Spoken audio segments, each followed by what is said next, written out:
پشتون کون ہیں؟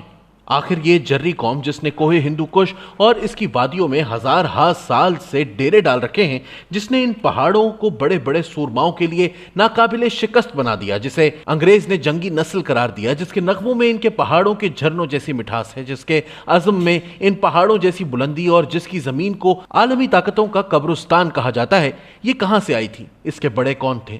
اس حوالے سے صدیوں سے تاریخ دانوں اور قوموں کی تواریخ پڑھنے والوں میں ایک تجسس رہا ہے۔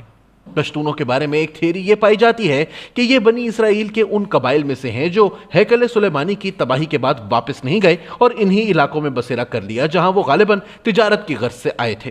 اسلام سے قبل کے زمانے کے پٹھانوں کا تعلق یہودی انبیاء حضرت داؤد علیہ السلام اور حضرت سلیمان علیہ السلام سے جوڑا جاتا ہے۔ اسی کہانی میں کچھ صدیوں کے بعد بخت النصر کا نام آتا ہے اور یہ روایت سنائی جاتی ہے کہ یہودیوں کے آباء و اجداد کو جب یروشلم سے باہر نکالا گیا تو وہ یہودی جو افغانوں کے آباء و اجداد تھے مشرق میں ہی رہ گئے اور واپس یروشلم نہ لوٹے۔ ان میں سے کچھ غور کے پہاڑوں کی طرف نکل گئے۔ اس علاقے کو ہم آج کے دور میں ہزارہ جات کہتے ہیں اور باقی عرب میں مکہ کے اڑوس پڑوس میں چلے گئے۔ یہ دونوں کالونیاں بنی اسرائیل یا بنی افغان کے نام سے مشہور ہوئیں۔ یہ بات بھی قابل غور ہے کہ اگرچہ اصطلاح افغان یا پٹھان بغیر کسی تعصب کے بولی جاتی ہے، مگر یہ بھی قصہ ہے کہ ان لوگوں کی ایک سینئر شاخ بھی ہے جسے ساربانی کہا جاتا ہے۔ ان لوگوں کے بارے میں کہا جاتا ہے کہ یہ خالص افغان ہیں اور قوم کی دوسری شاخوں کے مقابلے میں یہی اصل النسل بنی اسرائیل ہیں۔ افغان تاریخ دان لکھتے ہیں کہ اسرائیل کے پہلے بادشاہ ساؤل کا ایک بیٹا تھا جس کا نام اریمیا یا جیریمیا تھا، اور اس کا بھی ایک بیٹا تھا جس کا نام افغان تھا۔ حالانکہ عبرانی صحیفوں میں اس بیٹے کا کوئی ذکر نہیں۔ اریمیا کی وفات کے بعد ان کے بیٹے افغان کی پرورش داؤد علیہ السلام نے کی اور سلیمان علیہ السلام کے عہد حکومت میں یہ بیٹا فوج کا سپہ سالار بن گیا۔ یہاں سے لے کے بعد میں قید کے زمانے تک 4 صدیوں کا فاصلہ ہے۔ چونکہ بخت النصر کا بھی ذکر کیا گیا ہے، اس لیے یہی گمان کیا جاتا ہے کہ یہ ذکر دوسری قید کا ہے جو 6 صدی قبل مسیح میں ہوئی تھی اور اس میں جوڈا کو یروشلم سے نکال دیا گیا تھا، جبکہ پہلی قید کا زمانہ اس سے 100 سال پہلے کا ہے جس میں اسرائیل کو سماریہ سے تعلق رکھنے والے شالمانیسر نے قید کیا تھا۔ اگر اس کو سچ مان لیا جائے تو پھر یہ دعویٰ غلط ثابت ہو جاتا ہے جس کے مطابق کہا جاتا ہے کہ افغان کے بیٹے بنی اسرائیل کا تعلق گم ہو جانے والے 10 قبیلوں سے ہے۔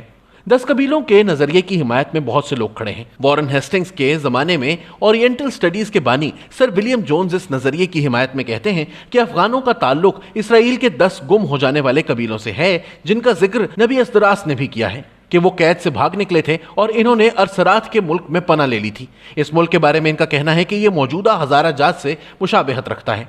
ایلفنسٹون بھی اس امکان کو یکسر مسترد نہیں کرتے اور کہتے ہیں کہ جب بنی اسرائیل کے 12 میں سے 10 قبیلے قید کے بعد مشرق میں ہی رہ گئے اور واپس نہ لوٹے اور یہ امکان کہ افغان انہی کی اولاد ہیں، دونوں باتوں کی وضاحت آسانی سے کرتا ہے۔ بنی اسرائیل کے قبیلوں کی گمشدگی اور افغان قوم کی ابتدا۔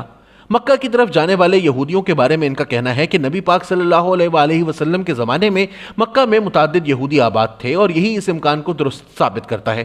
یہاں سے ان کی تقسیم سے ان کا نام خیبر پڑ گیا، اور اگرچہ خیبر اب کسی پختون قبیلے کا نام نہیں ہے مگر اب بھی افغانستان میں ایک صوبے کا نام ہے۔ تہذیب بابل کے دوران قید کے زمانے سے لے کر آخری نبی صلی اللہ علیہ وآلہ وسلم کے دور تک 1200 سال کا عرصہ بنتا ہے۔ اس پورے عرصے میں ہمیں اس بات کا کوئی ذکر نہیں ملتا سوائے اس بات کے کہ غور کے آس پاس کے علاقوں میں، جن میں بعد میں کابل، قندھار اور غزنی کو بھی شامل کر لیا گیا، بنی اسرائیل کی آمد میں مسلسل اضافہ ہوتا رہا اور ان لوگوں نے مقامی طور پر آباد کافروں کے خلاف جنگ کی اور بیشتر مقامی لوگوں کو قتل کیا۔ ہمیں یہ بھی بتایا جاتا ہے کہ ان لوگوں نے اس پہاڑی علاقے میں اپنی سلطنت قائم کی اور یہ سلطنت غزنی کے محمود کے زمانے تک قائم رہی۔ غزنی کا زمانہ نبی پاک صلی اللہ علیہ وآلہ وسلم کے زمانے سے 400 سال بعد آتا ہے۔ محمود غزنوی کے زمانے میں ان لوگوں کے اسلام قبول کرنے کا سلسلہ شروع ہو گیا۔